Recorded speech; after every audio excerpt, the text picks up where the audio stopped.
Good evening. There are conversations people have in public, and then there are the conversations that they have when the cameras are off. The ones that are a little uncomfortable, the ones that make people laugh, the ones that make people stop and think, the ones that stick with you. That's where this show lives. Welcome to Rent Free with Kory Amyx. I'm your host, Kory Amyx. Every week, I'll be sitting down with people from all walks of life: journalists, comedians, creators, political candidates, elected officials, whistleblowers, people with stories worth telling and perspectives worth hearing. We'll talk about social media manipulation, technology, culture, identity, faith, ambition, failure, relationships, community, and all the weird, complicated things that make us who we are. Sometimes we'll agree, sometimes we won't. That's kind of the point, because the goal here isn't to tell you what to think. It's to have the conversations most people aren't having anymore. Real conversations, real people, real truth, and zero filter. And for our very first episode, we're starting with a race that will help shape the future of Indiana. I invited both Democrat candidates for Indiana's Secretary of State to join me for this conversation. Bobai expressed interest but had a scheduling conflict during our recording window. His team let us know that they're open to coming on in the future. So today we're sitting down one-on-one with Blythe Potter, not just to talk about policy, not just to talk about politics, but to talk about who she is.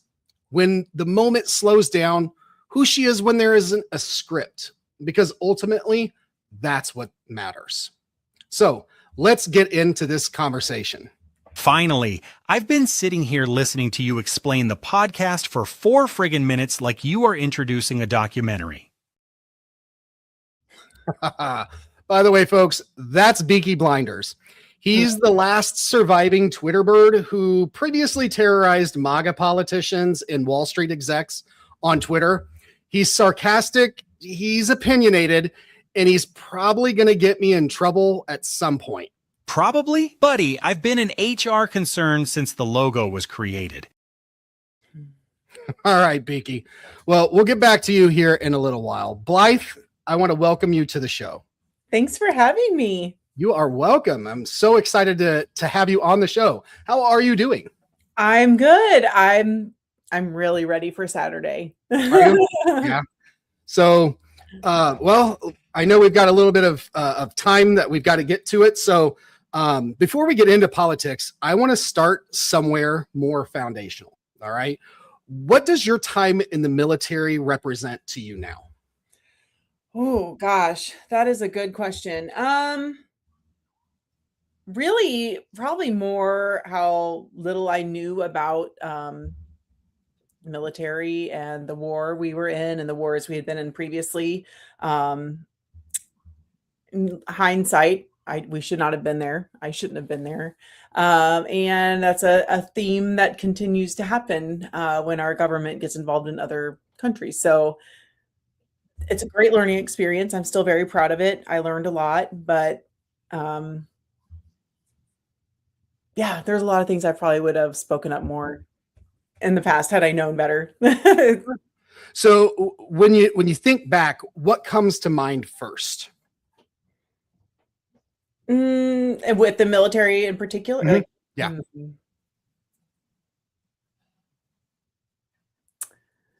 Gosh, that is a good question. Like, who was that? You know how you think about yourself 20 years ago? You're like, I don't know that person anymore. Right. So how do you think, or how did that change you as a person? A lot. Certainly it taught me more discipline. But it also taught me that a good leader is someone who actually leads by example and not just like telling people what to do or dictating or delegating things. And to pay attention to, you know, whatever the weakest link of your organization may be. Okay. So is there something from that experience that still sticks with you?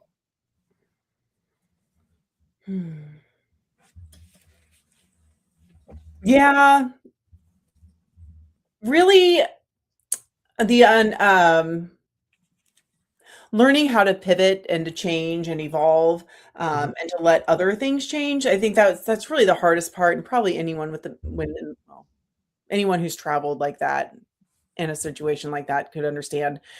Like you're gone for a year. Back then, we didn't have cell phones to just like text people and call people, so very different communication style. We were still writing letters and receiving letters.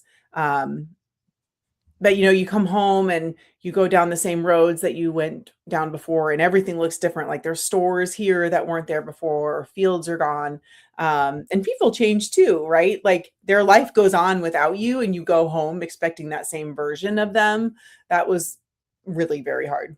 Not and vice versa as well, right? Because I was not the same person who left. Right. I was going to say, do you think that they expected the same version of you to come home?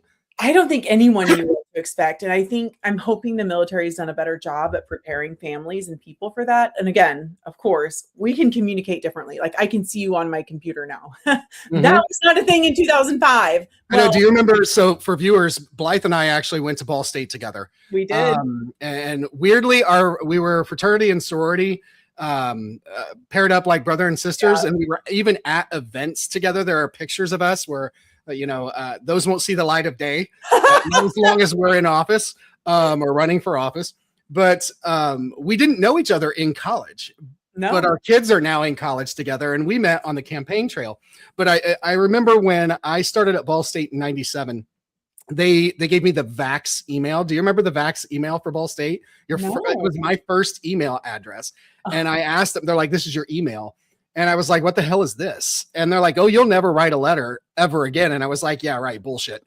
Like the Postal Service is never going out of business. Fast forward to 2026. And here we are. Looks Yeah. like the United States Postal Service is kind of going out of business here soon Oh. if they don't change their ways. Well, that's So mostly Donald Trump getting his hands involved in it. exactly. So, how much of who you are because of the military, how much of that shows up in how you're handling everything now running for office?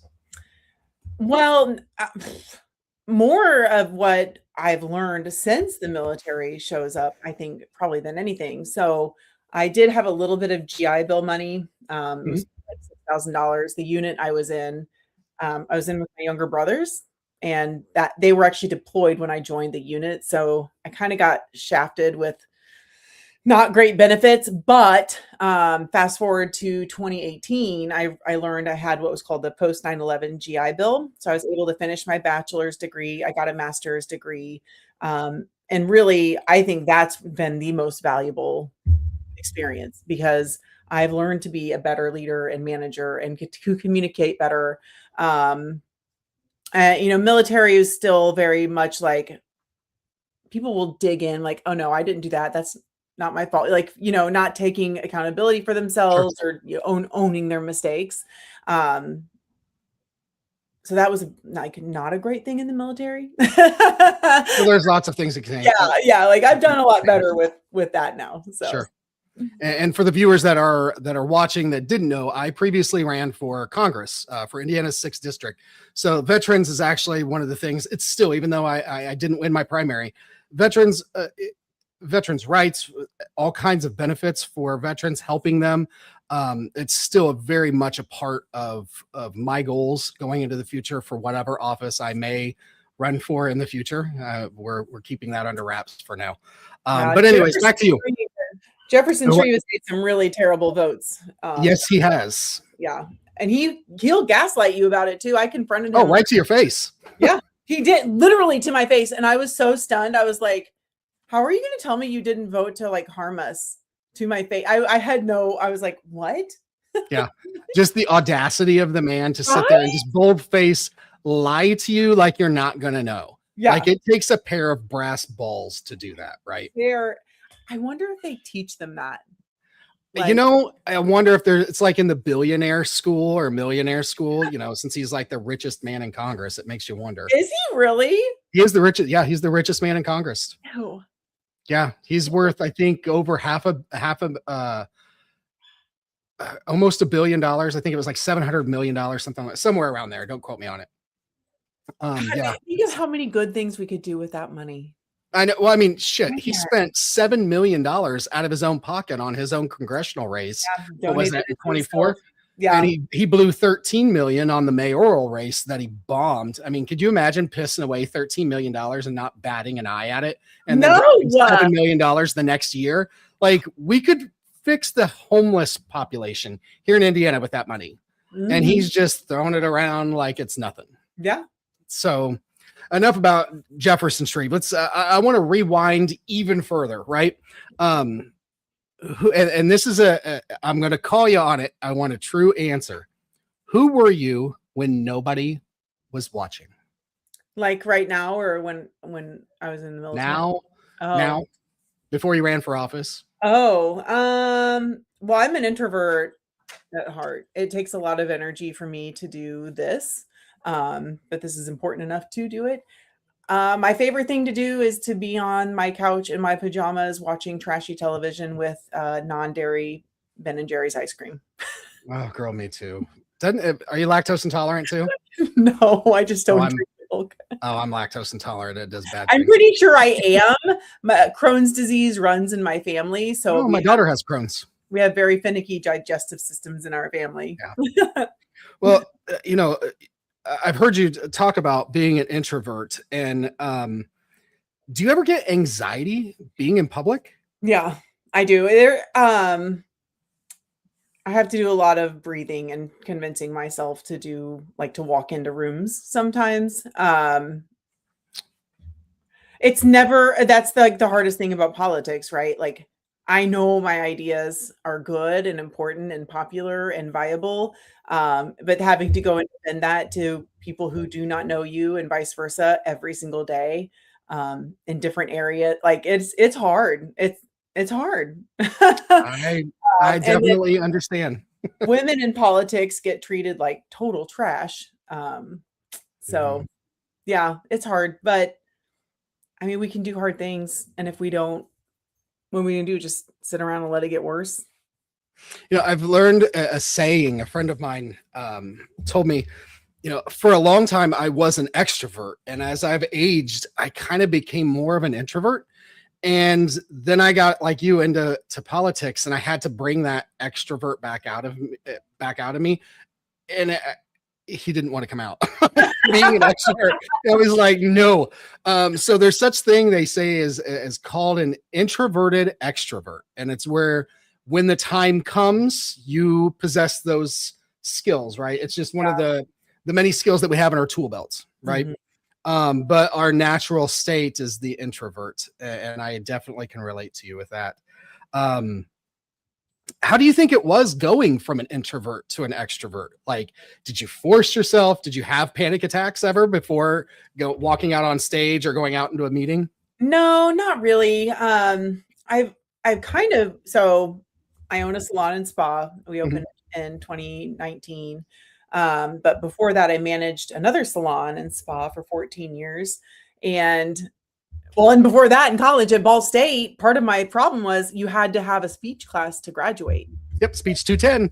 Yeah, the first speech class I went one day and dropped out. I was like, I am not doing that. And then I signed up 2 more times later on at Ball State, and just didn't show up to either one and dropped them. Because I mean, that's how afraid I was to public speak, which is a little weird because I grew up dancing and in marching band. So I could perform, but speaking on stage and in front of people is really hard. And when YouTube started becoming like a thing that businesses were using to market, I had my former employer put a camera in my face, stood me up against the wall, like, all right, we're going to do a video for YouTube. I was like, oh my God, I can't do that. Panic attack. I was crying. I was like, I can't do this. And now look where I am. So that experience, kind of being forced to market myself in that arena, it really helped, because obviously now I need to do that with not just my business, but as a candidate. It's different, isn't it? It's very looking back, I look at, who do you think the little girl, if she saw when you were a little girl, if she saw you now, What would she say? She'd probably be like, "I like your tattoos." I always laugh. I'm I like, think you would think I'm cool. Like, see, I would hope that, I got asked that question in a town hall once, and it's something that's always stuck with me because I'm like, I would hope that the younger version of me would think I'm cool, but then again, I had this disdain for politics, especially with my former grandfather-in-law being Doc Bowen. I mean, the infamous Doc Bowen, so well known from on the Republican side, but also highly respected by Democrats. I used to joke with him that politics is where you go to lose your soul. And I said that for years up until the point that, I ran for office. And in kind of a way, I think we do kind of sell our soul, not in a bad way, but when you run for office, I think most of us can say we're not doing it for fame, right? yeah. This is definitely not the route. Hollywood, that's one route for fame. Politics is not the route for fame. No. But we're in front of people who want to who just want to tear you down sometimes. And it looks exciting from the outside, but I always got this sense that it's heavier than people realize. Would you agree? It is. I mean, you expose yourself to a lot. And, as someone who's in their 40s and who was not raised in a political anything, like, yeah, I went to Ball State. I've done some dumb stuff. Like, it's hard and it's nerve-wracking. But, I think we've gotten to a point in politics, like, look at Diego Morales and Governor Braun and Donald Trump. They are like the Do we have to keep looking at them? But right, well, exactly. They are the worst that humanity has to offer. And there's nothing I have ever done in my past that is that bad. Same. And also I can own my stuff. Like you don't make it this long without missteps and doing dumb things. So I worry less about that now than I initially did. But yeah, it's hard. You expose your family and everything to everything. I agree. And I'm getting beeped from Beaky. He's got a question for you. Oh, no. Okay, serious question. On a scale from 1 to reading YouTube comments, how much punishment is running for office? Reading YouTube comments. Yeah, that's a don't do. I have to be very careful with reading comments and posts. It gets bad. It's brutal, man. It is so brutal. But it's also really fun. Like there are people that I've reconnected with or met that I would have never met otherwise. And we have, growing up in Indiana where I was like, oh, Indiana sucks and this, that, and the other. And really, it's just our policies and our politics that suck historically. The people are really amazing. And all across the state, people are engaging in ways that they never wanted to, whether they're running for office, doing a podcast, volunteering for a campaign, working with a 501c4, protesting, whatever that looks like. I have never seen people so motivated in this state to change something collectively. So it's a really interesting time to be a part of that, especially as someone who was raised in a Republican home. Seeing a lot of other people kind of deconstruct like I did, I guess, it's really interesting. I think it is growing up in a Republican home. I never knew what my grandparents, to this day, after my grandpa just passed in January and Nana passed away a couple years ago, even my mom would tell you that she didn't know what their politics were, but we were all kind of raised to vote for the best person. So I can tell you, I've voted for Republicans in the past. Yeah. It's been a hell of a long time since I've done that because I've not seen a good Republican in a long time. But I think, it's sad to say that. No, but you're right. We need good people in politics. I joked with, when I was running for Congress, I'd hope that there would be somebody that was on the Republican side that was a decent human being. Like I'd like to debate normal things, not deal with God, you're going to go up against Diego Morales. The dude's blowing money, taxpayer money on SUVs, on luxury SUVs and then luxury trips. Yeah. Hiring his family members. It's just the most asinine thing that we're seeing these days. What would you say is the loneliest part of running for office? Call time. I hated call time. Not gonna lie, I I probably don't should not know. admit that. I hate call time. There is a lot of loneliness. And hi, Bryson, and hello, Rachel. And yes, Bryson, I did see it. It was very uncomfortable to watch. I actually didn't watch it all the way through because I saw a few seconds. I was like, I can't. This is too uncomfortable. I don't know that I have a comment on that yet, but it is upsetting. It is very lonely in politics because our platforms and how we present ourselves is very, very personal. Particularly when there's so much on the line in the state. Yeah. And I've not just with this race, but being engaged in politics really heavily the last 3 years, I've lost friends, I've lost clients, I've lost revenue, I've lost, some people won't even say hi to me if they pass me because they know I'm a Democrat now. Some of that's starting to turn a little bit because I've been consistent and supporting the same things that we're now on the other side of like the last few years, like, oh, this is like really bad. But it's lonely. It's really lonely. It does. I don't think people realize how bad our diets get to. I mean, if I had to eat one more, I mean, especially for me, I was being diagnosed with type 2 diabetes, and they're like, you need to eat healthy. Yeah, try doing that while you're running a campaign. Like it is hard. Shit doesn't work. Like it just doesn't. You can't pack your lunch and eat a salad. I mean, they don't even make good salads at McDonald's or gas stations. Oh my That's not all the food you get. Right. So. I do a lot of Chipotle because I know that they'll have what I want. Sorry, I hit my thing. But also I can get a few tacos and just eat them throughout the day. I did Taco Bell and Panera became where I would go. I knew I could get some decent food, but that shit's expensive too. It's so expensive. Like help my boyfriend and I have had Panera for dinner the last couple times. And the sandwich, it was just like this itty bitty kind of tiny sandwich and a little bitty cup of soup. And I'm like, this is not the servings that we used to get. No, but not.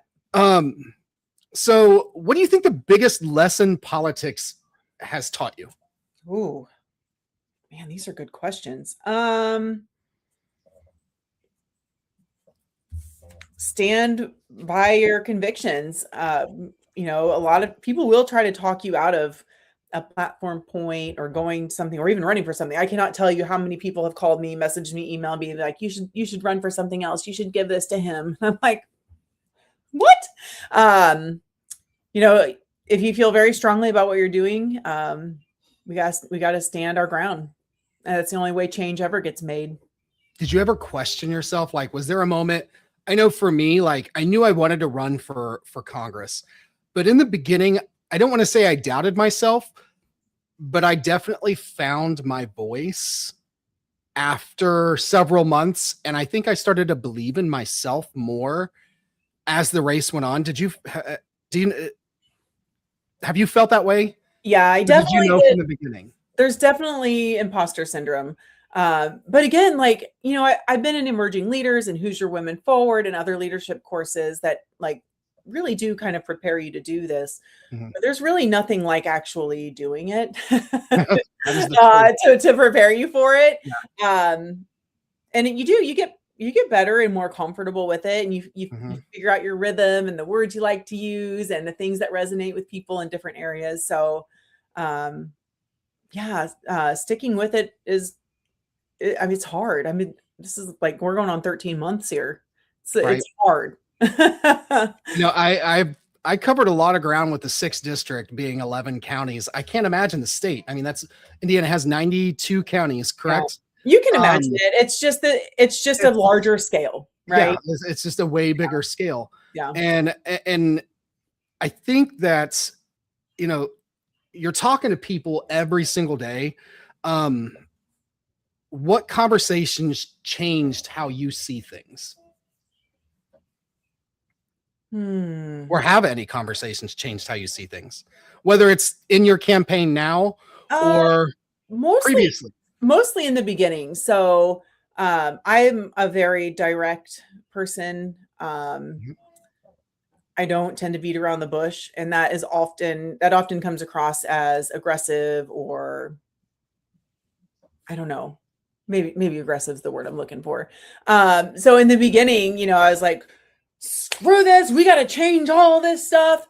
And some very kind people were like, you have a point, but you have to remember that not everyone looks at the world the way that you do. And I'm like, but the world is on fire. But there are Right. still people who don't think that. So I've had to really be very consciously deliver what I want to say. But I'm also taking in feedback that I've heard people criticize other candidates, especially women. Women, we're too opinionated, we're too this, we're too that. We're always too much of something. So trying to find that line where I'm getting my point across and being confident and direct without offending someone. Right.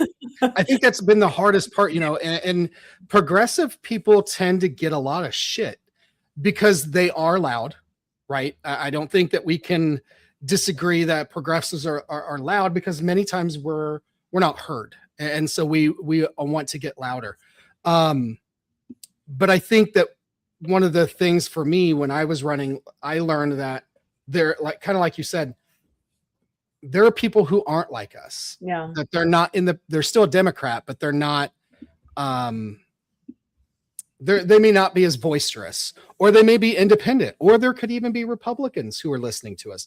These are all people that they may be upset and they're trying to find, they feel homeless from politics because maybe the Republican side isn't what they look like anymore. Maybe the Democrat side isn't what they look like anymore. So I think realizing that we have our strong convictions, right? Yeah. But learning to talk to everybody at scale with them, it's almost like learning different personality types and how to communicate with them.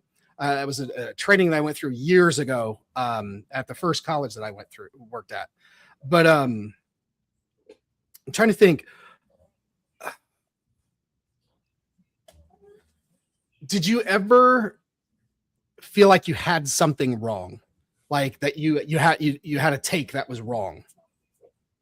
A take, like something I said? Like a take on something that you said, or something that you might have thought. I know for me, I did in the beginning. Mine was universal healthcare.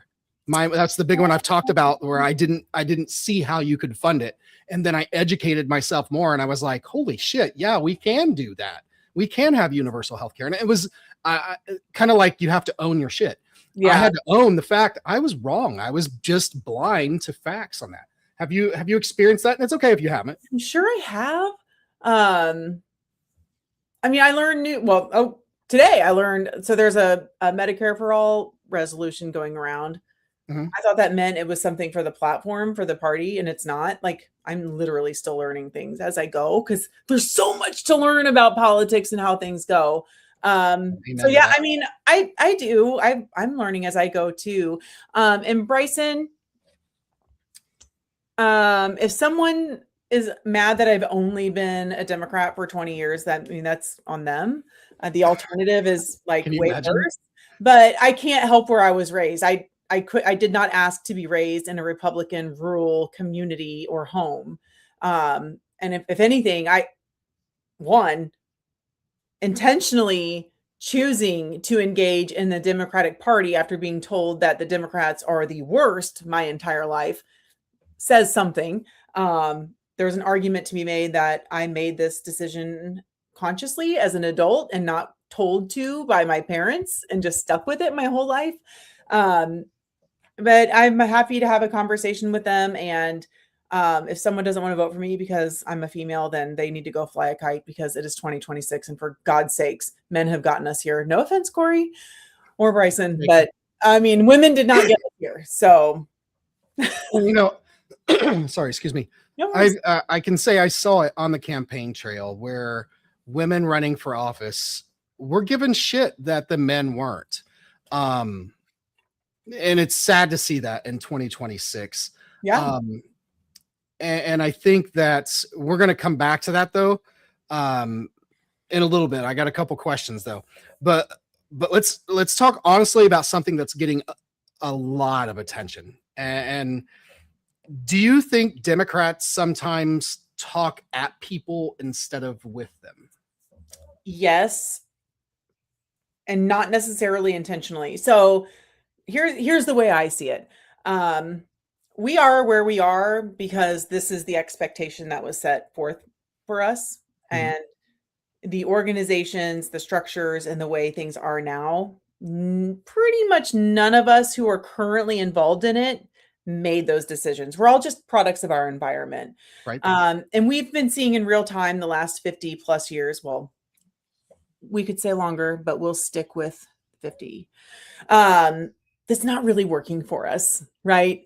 The top down, trickle down economics didn't work. It's just Taxing like the raining under, piss. huh? It said trickle down economics is like raining piss. Yeah, it truly is. That's what it So, is. there are a lot of things that were put in place. Citizens United, being backed by corporate donors. It has not ended well for us. And we are at a place where literally and figuratively things are being destroyed in our government on the and arguably local, state, and federal levels. So we are at a time where we can be those seeds of change that need to happen. We can earn trust back for the Democratic Party. We have to do that. We need to own our stuff too. Democrats have made some really poor decisions. Many Democrats voted to send me to Iraq. So we need to own our stuff, and going forward, we just need to do better. And we need to be less power hungry, and we need to be more open to listening, because a lot of times people who have been in politics, they do want to railroad people and just talk at them instead of literally inviting them in and allowing them to be a part of it, because we always want their money. We want them to sign up and do this, that, and the other, but we like to pick and choose who should run for what and who gets access to what, because it doesn't serve us, the people in power. So that needs to change. So talking about speaking about money, there's been a lot of conversation about campaign money. Okay. I know you were critical of Bo Bai accepting a $25,000 donation from Mark Rowe. It's kind of goes to what Bryson was talking about. Why did that matter to you? So for those viewers that may not understand it, because let's face it, there's lots of people out there who don't understand why it matters. Yeah, because that's the status quo. The status quo is to get as much money as you possibly can from whomever and try to win. But we have done that before. We have seen Democrats with good name recognition raise $15, $18 million and still lose. So what are we really doing with that money if we're not winning? And the only reason I decided to say something, because Mark Rowan was not the first donor that raised red flags.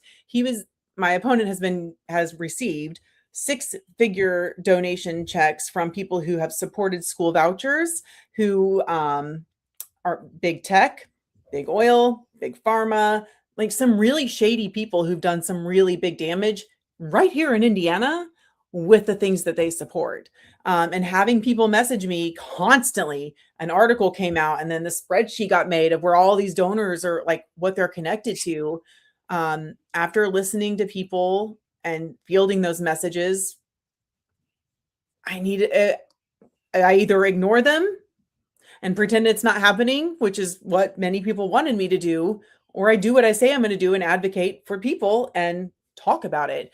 And Mark Rowan is especially alarming, because there is a direct link from Mark Rowan to Donald Trump on the Board of Peace. That Board of Peace is currently bombing Iran, wants to tear down Gaza to capitalize on its land and displace people. And when I say that, that does not mean I do not like the Israeli people. I blame the governments and the corporations involved in this, not the citizens of any country, because we could argue that America is a lot like Israel in many ways. We don't do a lot of good things to people, including our own people right now. So most let's face it, there's innocent people that are being killed in Israel too. You know, I agree with you wholeheartedly, Blythe, on that. Sorry, I didn't mean to cut you off. No worries. I want to be very clear. I'm not. You're not anti-Israel. I'm not. Yes, thank you. Again, there's innocent people there that are being killed and hurt and maimed and manipulated too. Well, there are innocent people that are being hurt by our government. and other governments. And that's really where the problem lies, right? So if we want to change politics, we have to change where our funding comes from. And Republicans don't want to vote for someone who has a link to Donald Trump this November. They're running as far as humanly possible from him and Jeffrey Epstein. And Trump is a plague. Having that donor tied to the party, I think, will be bad. And I also speculate that's not going to be the only donation from him. Like, it wouldn't make any sense. So, but let's be realistic. You and I both know it takes money to run a campaign. It does. So how much influence should billionaires have in our politics? If it were up to me, none. I mean, I would love to see caps on money that well, so that's part of the platform, is to make sure we are informing voters so that we don't have to force grassroots candidates like us to raise that much money to be able to get the word out. Every eligible voter who gets to vote on us will see information on us and be able to reach out if they want to, or figure out how to connect with us. So we really just need to change the way how we show up. But we've also been creative. You know, we have a smaller budget, but there's nothing our campaign is lacking. We've sent mailers. We've got a better social media presence. We've got a better website, a better platform, a better footprint across the state, better response rates. So we're just doing things differently, and there's no reason why we can't have something sustainable to give and show other campaigns in the future, and even this year. Like, we can do this. Let's just do it smarter. I agree. And for time's sake, I know you're running short on time. I'm going to skip a lot of questions. We're going to step outside of the serious for a minute. And Beaky has another question for you. Okay, Blythe, be honest. How many times a week do you read a Facebook comment and immediately regret learning how to read? Yeah. Told you you'd like Beaky. A lot. I've had to just completely, it is really hard to not comment back. I get so many mean things, so much lies and rumors and misinformation. I'm like, what is happening here? When in the beginning, when I started my campaign, I was proud that I was the one running my social media. And at the end, I still was the one running my social media, but I definitely appreciated people who had campaign staff that are able to manage their social media for them. Yeah. Because there's so many comments that I could have gone without ever seeing. Yeah. And it probably would have made my life better. What moment ever made you think, holy shit, this is insane? I mean, I kind of say that every day. Every day? Okay. I'm glad it's not just me. Like, every day during my campaign, same thing. Like, holy shit, this is insane. So unreal. It's so amazing. It feels so productive. But it's also so surreal. But gosh, I can't think if there's like any one real big moment. It'll probably be Saturday. Saturday's going to be a big day. It's going to be for everybody. It's going to be really cool. What do you think you're going to do in the morning when you wake up? What's the first thing you're going to do? I mean, I hope I'll be able to sleep. I think I feel like I could jump out of my skin right now. I'm so excited. I don't know. Probably panic. Are you going to be pacing the hallways at the convention? Oh my god! Oh my god! Oh my god! Oh my I know god. it's what I was doing the day of the campaign, or the night of the campaign. I was pacing so bad, or the night of election. Excuse me. Yeah. What's a phrase that instantly makes you not trust someone? That came from somebody on my Facebook page. They messaged a phrase that makes me not trust someone. Oh, that's a good question. I don't know. I unfortunately, often for me, I tend to trust people more than I should. So it's usually like when I've gotten the repeat answer multiple times, I'm like, oh, damn.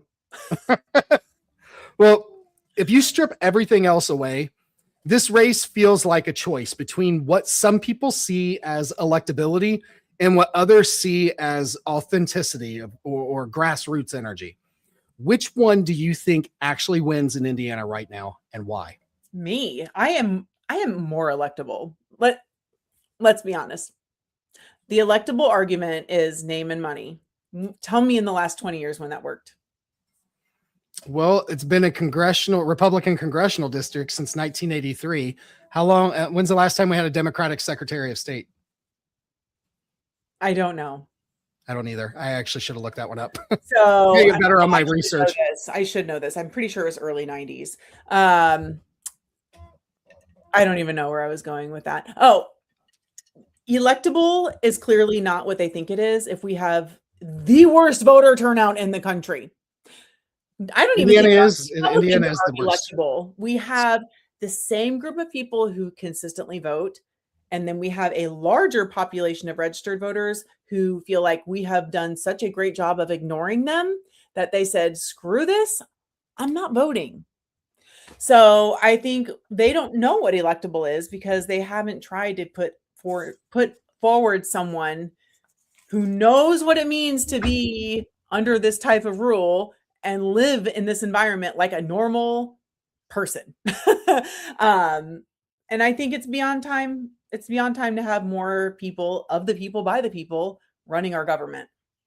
So this, as I said at the top of this, Bo was invited. In fact, I was looking. I've got my script here for. You can see my cue cards too. You're going to get a copy of these with your T-shirt. By the way, from today. It's something I got from Jimmy Fallon. He does that. And Hal Sparks, who's a good friend of mine, he runs a podcast. He gave me the idea to do that. But anyways, I had comments for you and Bo, or questions for you and Bo. So it's fair across the board. I will ask Bo the same thing. His team's working to try to get on this week. If you win, would you want Bo helping you with your campaign? And vice versa. If Bo wins, would you want to help him with and he's elected, would you help him? I will still hold him accountable for what donations and things come in, but yes, I help because we need to change something in the state of Indiana, and we are not getting out of this mess without the Democrats. So, and yeah, I mean, I'll take help, but I would still want it to feel authentic. And, I think there's potential that we could have a good blend of visions. Sure.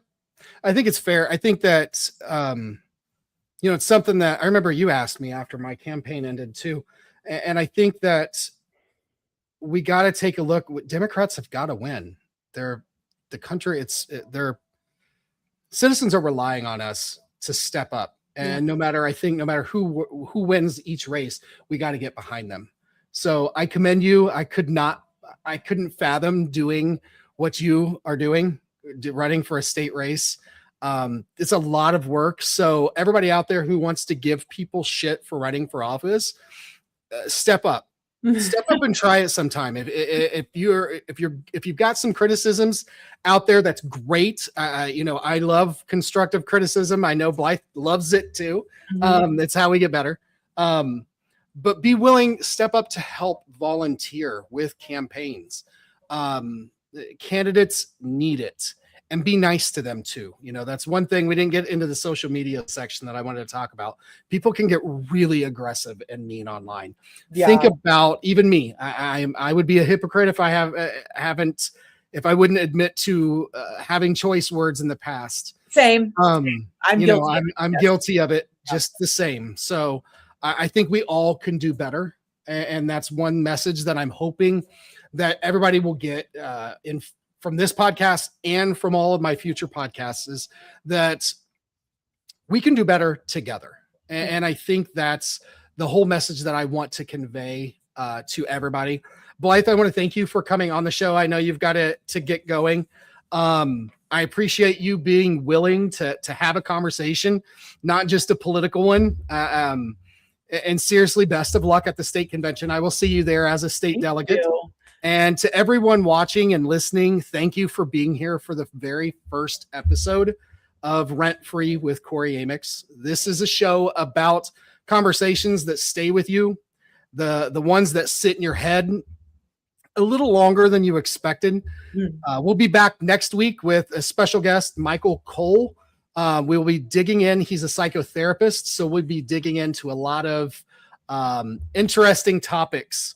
So this is Rent Free with Kory Amyx, and if we did this right, something from today is already living in your head rent free.